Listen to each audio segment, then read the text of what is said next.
નમસ્કાર દર્શક મિત્રો, 7 ગુજરાતી ન્યૂઝમાં આપનું હાર્દિક સ્વાગત છે।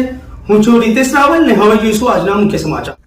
લોકસભાની ચૂંટણીને લઈને તંત્ર અત્યારે એલર્ટ છે, ત્યારે આચારસંહિતાની અમલવારી સાથે તાલુકા પોલીસ સ્ટેશન સ્ટાફ દ્વારા સઘન ચેકિંગ હાથ ધરાયું। સમિયાલા પાસે આવેલા વેસ્ટર્ન નવા રોડ પર તાલુકા પોલીસ સ્ટેશનના સ્ટાફ દ્વારા ચેકિંગ હાથ ધરાયું હતું।